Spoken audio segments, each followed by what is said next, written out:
With the last case on the docket, HOXIE versus McIvor. Each side will have 20 minutes. If the appellant wishes to reserve any time, please let me know. And we have a clock on the podium that will assist you in keeping time. And with that, you may proceed. Good morning again. I am here on behalf of Mr. HOXIE. I'd like to reserve 10 minutes. Okay. We are here today to consider a set of, or 8 Scottish sconces from apparently a renowned Scottish architect by the name of Charles Mackintosh. Now, before I actually talk about the sconces, I'd like to just sort of give you a brief summary of the facts surrounding Miss McIvor's marriage to Mr. Sinclair. Because as you know, the General Master found these sconces to be non-marital property and ordered Mr. HOXIE to compensate Miss McIvor for the sconces that have been returned to their original place of origin in Scotland. Now, prior to her marriage to Mr. HOXIE, the former wife had been married to a gentleman by the name of Mr. Sinclair in Scotland. Now, they resided in this home by the name of Windy Hill in Scotland. The record tells us that this is a house of historic importance in Scotland. It is what they call an A-listed home that has certain restrictions or regulations on the... the sconces came from the home in Scotland, is that correct? That is correct. And the home was purchased with the idea that they would get married, and they eventually moved into the home, and they eventually did get married and lived there, didn't they? They did. All right. They did. And so the sconces were removed from that home, weren't they? They appear to have been removed from that home, yes, because they're here in the U.S. So yes. Okay. Well, then why would Mr. HOXIE take it upon himself to return them? I mean, what business is that of his? Well, I think the answer to that question is perhaps a question back to you. Can the court then cause him to compensate her for property that she never owned? Well, I mean, whether she owned it or not was a decision that Mr. HOXIE made on his own. She was in possession of these sconces, is that correct? So who was he to decide whether she owned them or not? Well, and I understand, and I certainly don't mean to continually ask you questions in return, but it may not do any good because I'm not very good at answering questions anymore. I'm not even very good at asking them either. At least some would say that. But in any event, I mean, I was. Does that in and of itself, because the determination is whether these are marital, whether she had a pre-HOXIE marriage interest in these, and whether he returned them rightfully, not rightfully, doesn't address whether the court could then impose upon him an obligation to compensate her for property that she never owned. Well, the trial court apparently thought that she should have been compensated, and I think the trial court basically heard the story about how she came into possession of them and how all that occurred. Didn't the trial court hear all of that? I'm not sure I'm hearing you correctly, because I think I heard you say he erred in his determination. No, I'm saying did he hear all of that? He heard. He did hear that, but I think his finding is not supported by the record, because the record tells us through her own words and through the words of the lawyers from Scotland and her former Scottish husband that she received nothing in the divorce. So the idea that these were a marital asset from the Sinclair divorce that she presently had in the U.S. is not supported by the evidence. No, but as between your client and Miss McIvor, who had the better claim to the sconces? I mean, certainly your client did not. He had no claim to the sconces. But he isn't in possession of them. See, I think where the circumstances would be different. How did he come in possession? How did he come in possession? I don't How remember. did he come in? The record, there is a conflict in the testimony. He says that they were on the houseboat that they shared. The sconces were there. Her testimony is they were in her home in Orlando. So there is a conflict in the evidence as to where these sconces were. But he presently, either today or at the time of the trial, did not have these sconces. They had already been returned to their rightful place in Scotland. So that is where those sconces are at. How did they get there? He contacted Mr. Sinclair's lawyer, or Mr. Sinclair. There was who initiated the contact I'm not certain on, but contact was made between Mr. HOXIE and Sinclair on one end. In the course of that contact, the sconces, as a result of that, were sent to the lawyer in Scotland. Why didn't the people in Scotland come over and claim them rather than Mr. HOXIE taking it upon himself just to send them back? If that was the case, and he figured that he didn't have any ownership interest in them, why didn't he return them to her and let those parties decide who gets the sconces, rather than him taking it upon himself to decide, well, I'll be the final arbiter here and the final judge, and I'll send them back because I think that they belong in Scotland, rather than having the court do it? I think the answer to that is that there has to be there's a precursor to that. The evidence establishes that they did belong there. They weren't hers and they aren't his. So that's what the evidence established. But she testified that they were hers, right? No, she doesn't. She testifies that she got nothing in divorce. That she got nothing from the divorce. So how she would have gotten these sconces when her own testimony is, I got nothing from the divorce. She has an explanation as to why she got nothing. But her testimony is she got nothing from the divorce. Well, she was in possession of the sconces. She somehow got possession of the sconces. And before he took it upon himself to send them back on his own, he should have had the court intervene and let the court do it, take care of it. The court probably wouldn't have done it because the court probably would have thought, well, if the rightful owner claims an interest in the sconces, let the owner come and file a claim for them.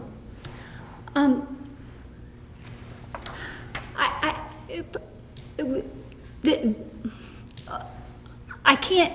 I don't know that question is directed to whether the court then can cause him to pay her back for property that the record tells us she had no legal right to, because by her own words or the words of by implication, didn't the trial court make a finding, at least if it wasn't expressed by implication, that she did have an appropriate claim and that's why he had to reimburse her? Oh, I don't think he makes that. I don't think he makes that finding. I think he makes a finding that's non-marital property, of which is not supported by the record, because the record tells us. But isn't it an implicit? I mean, if it's not explicit, isn't it implicit that in the trial court requiring the reimbursement, that the trial court figured that her claim was superior and that she should be reimbursed for the loss of the sconces, for which she had a better claim than him? I don't think that's not even implicit in the. No, I don't think that's the case. I think what the court did was confuse get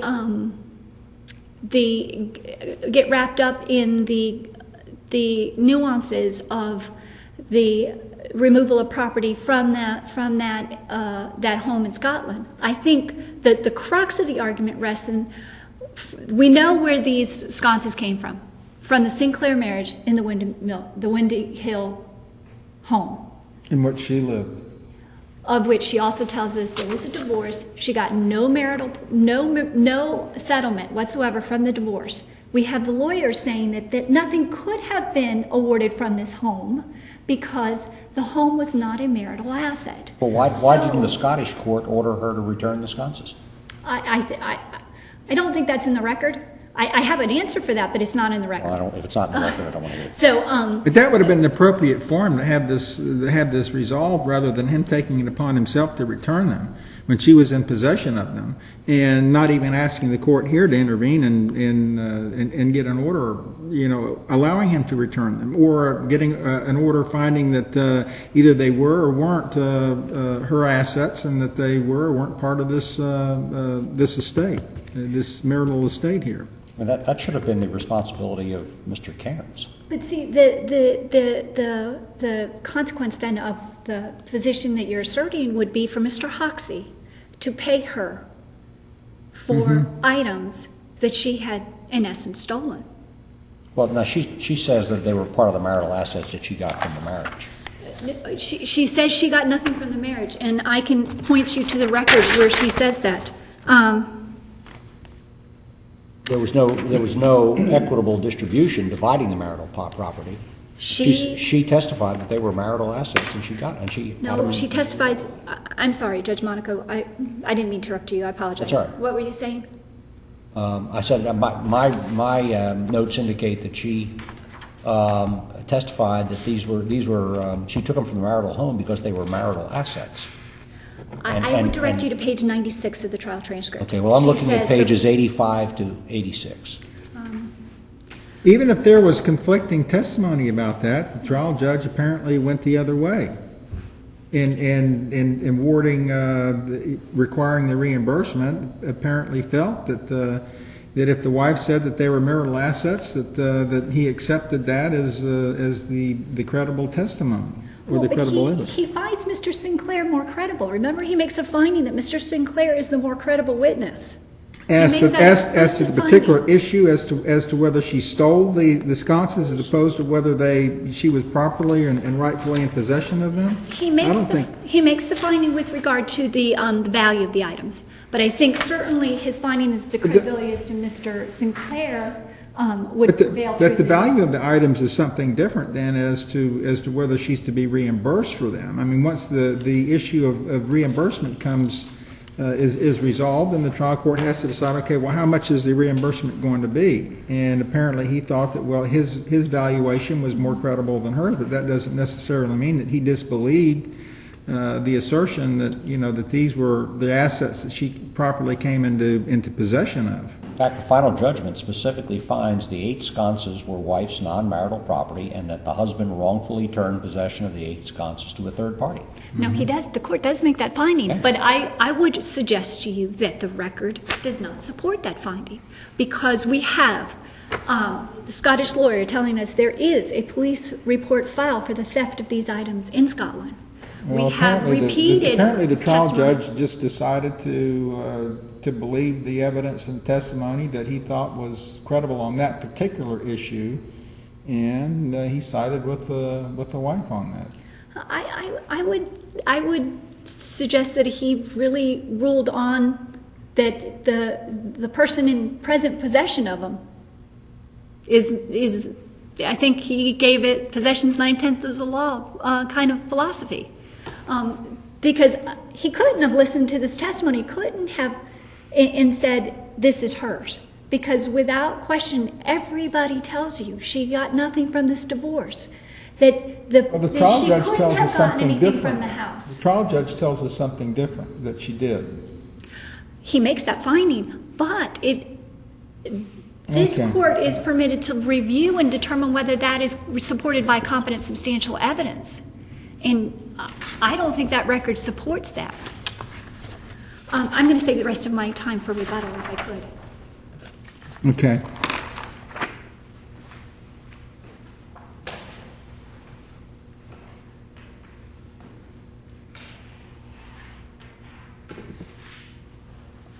Okay, you may proceed with your part of the presentation. You're Mrs. McIvor? Miss McIvor. Okay. McIvor is my maiden name. I'm astounded that I have to argue with regard to a Scottish divorce in the courts in Florida. I can't find anywhere that the courts in Florida have jurisdiction over any actions in a court in Scotland. It was the same throughout the divorce hearing. Testimony was led, which should never have been led. It amounted to a conspiracy to make me look like some kind of horrible person. An ex-husband that I hadn't seen for more than 7 years was allowed to give testimony by telephone. His unscrupulous lawyer was allowed to give testimony by telephone. The swearing in of these witnesses was irregular and didn't conform with Florida law. He was allowed to comment on hearsay. He mentioned something about a police report, but nothing was produced. David Sinclair also admitted that nothing had been, with regard to the divorce settlement, nothing had been awarded to me. The reason nothing was awarded to me was because David Sinclair filed a fraudulent divorce application. He did not give me any notification of it. I couldn't defend the divorce action because I didn't know anything about it. He obtained a fraudulent divorce on the basis of, he was allowed to get the divorce because I did not appear, and it was therefore uncontested. An uncontested divorce in Scotland can only be awarded after a period of non-habitation of 5 years. That hadn't occurred. Is all this in the record? This is all in the record because I had a chance to say this in court, and I did say it. Now, with regard to the sconces, we had HOXIE and his previous attorney, Mr. Spiker. We had at least 3 court appearances, and I made requests at each one of these to have the sconces returned. He denied having the sconces. You are contesting the valuation of the sconces. I'm contesting what. Sorry, I forgot. Ms. Harris? Sanya, yeah. I'm contesting what she said, and I'm also leading up to contest the valuation. Okay, well, why do you think the valuation was wrong? Charles Rennie Mackintosh is a contemporary of Frank Lloyd Wright, which I'm sure you're familiar with the name Frank Lloyd Wright. They had very similar design aspects, secessionist movement and Art Deco. That was the style of it. If you Google Charles Rennie Mackintosh, you'll see that Andy Warhol sold one lamp of Charles Rennie Mackintosh back, about 8 or 10 years ago for £79,000. And, I mean, this is all available online. You can actually go online and find out that these sconces that we're talking about here were returned, and some specialist craftsman had to renovate them in some way. During the trial, when John HOXIE was still in the witness box, he told me that the sconces were reproductions. He had actually returned reproductions, and he still had the originals.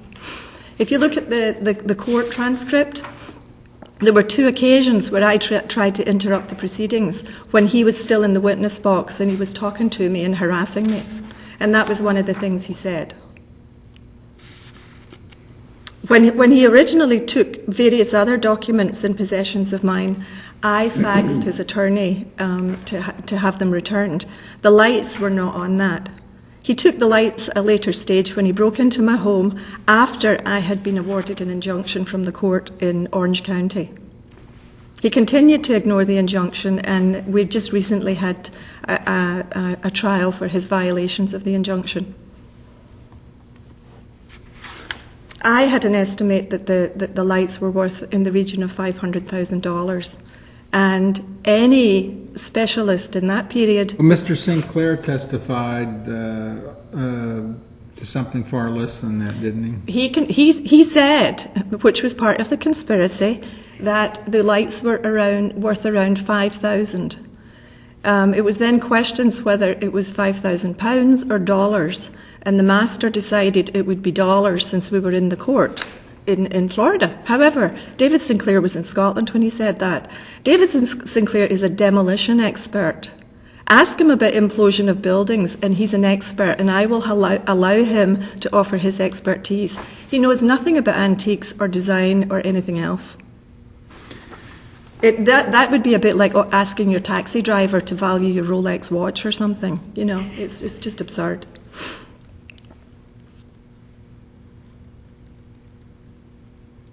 Okay. So I stand firm in the case that the lamps are worth in excess or at least $500,000. They were taken from the marital home in 1998. The divorce action didn't, the fraudulent divorce action. I had a divorce action ongoing. However, he snuck another divorce in the pipeline, and he was awarded this divorce in 2003 just because I didn't know about it and I didn't appear. So even the divorce itself was fraudulent. And as I say, John HOXIE has been involved in the conspiracy. He has continued to harass me. He contacted an ex-husband in Scotland. He's been in Philadelphia. He's been everywhere. He has another character suing me, and he's the witness number one. That's kind of died away because of he got probation for the injunction hearing, and he was told he would be jailed if he came near me again. So this has been going on for 3.5 years now. I've made no attempt to contact him. I want him out of my life. And all he's done is made my life miserable for the past 3.5 years and cost me in excess of $800,000. He's appeared as a witness in a court case in Philadelphia with regard to interim alimony I was awarded. So the fact that Ms. Harris is saying I wasn't awarded anything in the divorce isn't quite true, because I still have a Scottish order that's valid for interim alimony, which I've never been able to collect. So this man, who hasn't paid me the interim alimony that I was supposed to get paid, has defrauded me of all the other marital assets I should have been entitled to, is allowed to give testimony on a 3-month marriage. It's absurd. As I say, the police report, nothing was produced. It was all hearsay. I didn't even know that David Sinclair and his attorney were going to appear as witnesses. My attorney didn't even tell me. And the paperwork that was produced that would have defended that, my attorney then said, well, I can't produce this because you're not in court to verify that this is the case. And I had a pile of paperwork to prove that they were all in a conspiracy together. Thank you. Okay, thank you.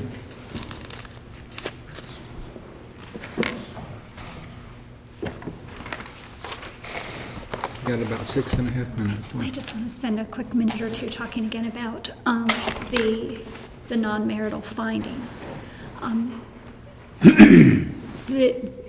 The trial court's function when he adopts this, as you know, is much like your function in reviewing findings of fact. That simply because the general master makes that it's non-marital doesn't make it so.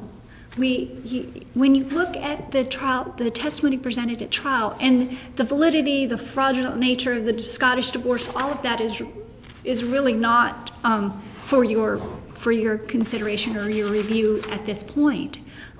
The testimony tells us that these sconces were not subject to distribution as a product of the Scottish divorce. So the question then becomes, they are here, and they are returned. Is Mr. HOXIE to be ordered to pay the former wife for items that he no longer has and were not hers to begin with? It would be equivalent to being forced to compensate her for items that. Well, as here, that were stolen, that were taken improperly, because we know that from the testimony. The testimony tells us she has no interest in them, not only because they weren't a product of divorce, but because of what Scottish law tells us about the nature of removing items from this home. So without question, she did not have any ownership interest in that property. So to make the finding that she is that it's non-maritable property when she has no ownership interest in it to begin with. Do you argue that your client had a better ownership interest than she did?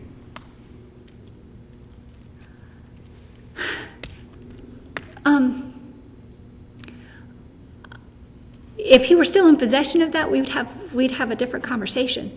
But he doesn't have them. The rightful owner has them. Well, he doesn't have them only because he sent them away. I'm sorry. I don't know. I'm having trouble hearing today. It may be that the mics are turned down. He only doesn't have them because he sent them away. But we know that they are where they're supposed to be. That's what the record tells us. They're back in Windy Hill where they belong. He certainly has deprived her of the opportunity to contest whether they ought to be there or in her hands. No, I don't think that was the case, because she was given the opportunity to present testimony that they were her non-marital property. Well, she did. She testified that they were non-marital property. She testifies that she got nothing from the Windy Hill. No. It's not just that. I'm so sorry. It's terrible over here to hear you. Oh, I'm sorry. Her testimony is that she came into possession of those sconces lawfully. Mm-hmm. That's what her testimony is. Look at pages 85 and 86, among others. I don't have those in my notes, but again, I would direct you to 96, where she says she wasn't granted anything in the Scottish divorce. Well, what she said, Ms. Harris, what she said was, she said there wasn't a specific agreement allowing her to take them. There wasn't a specific agreement allowing him to keep them. And she did testify, and I'm quoting from my notes, the wife insisted that she had the legal right as Sinclair's in-spouse to take the sconces from the marital home because they were marital assets. Then she says there wasn't an agreement of any kind giving the sconces to one or the other. And that's apparently, what the judge found. If I can find it quickly. And apparently the special master believed that, and the trial judge adopted it.